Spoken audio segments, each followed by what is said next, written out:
C'est un spectacle qu'on croyait disparu à l'île de la Réunion. Bodyboarders et surfeurs pratiquant en toute sécurité dans des eaux où leur sport est pourtant interdit à cause du risque requin.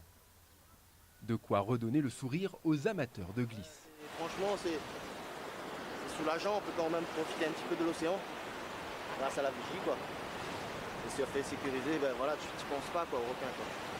Le dispositif Vigie Requin renforcé, c'est la réponse de la Ligue réunionnaise de surf à la crise qui frappe l'île depuis 2011, avec plus d'une vingtaine d'attaques de requins, dont 11 mortelles.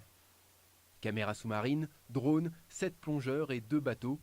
Une vingtaine de personnes au total se relaient pour assurer la sécurité d'un spot 5 jours par semaine.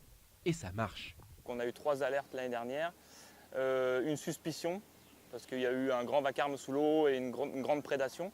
Du coup, on a fait sortir les surfeurs avec l'alerte.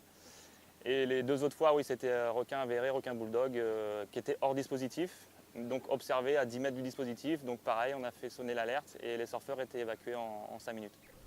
Quelques alertes, mais aucune attaque dans le cadre du dispositif mis en place en 2015 et aujourd'hui ouvert à tous les licenciés de la Fédération française de surf.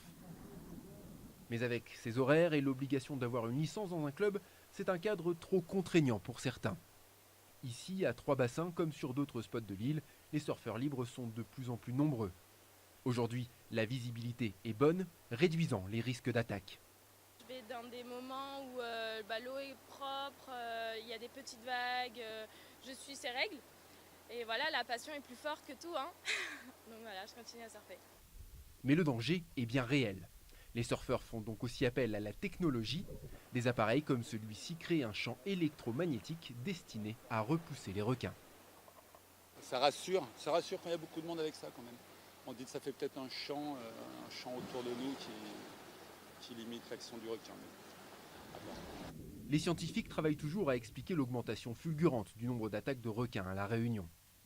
Dans cet ancien paradis du surf, la communauté de la glisse n'a donc pas d'autre choix que de retenir son souffle en attendant des jours meilleurs.